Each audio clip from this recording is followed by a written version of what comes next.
a un sujet aussi qui fait débat par rapport à la liste de Jean-Pierre Masseret, c'est la présence du Parti communiste sur la liste dès le premier tour. Alors les militants lorrains se sont prononcés en faveur de cette liste d'union, mais ça ne fait pas l'unanimité, d'autant plus que la tendance justement en France est largement en faveur de la poursuite du Front de gauche. Je vous propose qu'on regarde ce reportage, il a été réalisé par Bruno Demange et François Cartier. En Lorraine, les militants communistes se sont prononcés à 64% en faveur d'une liste commune avec le PS dès le premier tour. Le groupe conduit par Roger Tirlicien repartira donc comme en 2004 avec Jean-Pierre Masseret.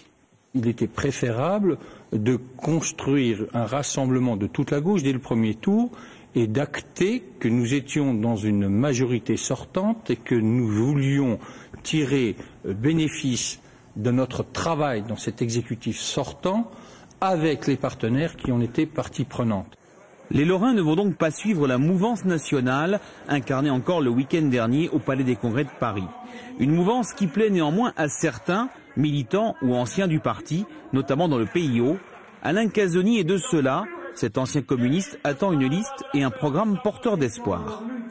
Aujourd'hui, au niveau national, des décisions ont été prises à l'occasion des élections européennes et à l'occasion de ces élections régionales pour dire, pour gagner, pour faire évoluer les choses dans ce pays, pour faire en sorte qu'une politique nouvelle se mette en place dans ce pays, il faut travailler avec d'autres forces politiques porteuse de projets de changement de société, et c'est ce qui a pris la forme de ce front de gauche. J'estime que, effectivement, cette orientation-là va dans le bon sens et elle est porteuse d'espoir pour l'avenir. Des communistes encartés sont même presque prêts à se lancer dans l'idée d'un front de gauche lorrain.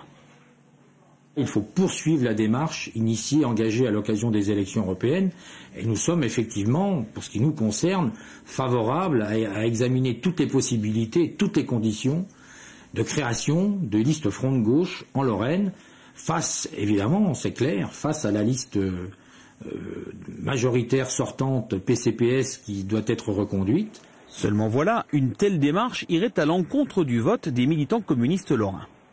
Il y a eu le temps du débat, et ils ont eu toute liberté d'exprimer leur opinion. Aujourd'hui, il y a un vote, il s'impose à tous, c'est ça la démocratie.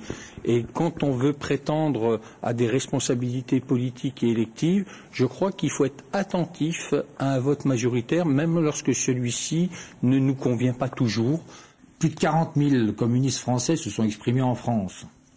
17 régions sur 22, soit environ 80% des communistes français, ont fait le choix de ne plus repartir avec le Parti socialiste au premier tour des élections régionales. Et à partir de là, nous considérons que nous nous retrouvons dans la position majoritaire des communistes français. Reste maintenant à savoir si une liste front de gauche verra le jour en Lorraine pour tenter d'implanter le courant dans cet hémicycle. Ce n'est pas forcément évident. Une telle liste ne bénéficierait évidemment pas d'un financement assuré par le PCF et pourrait donc rencontrer des difficultés si elle ne dépassait pas les 5%. Réponse dans tous les cas de figure avant la clôture du dépôt des listes le 15 février à midi.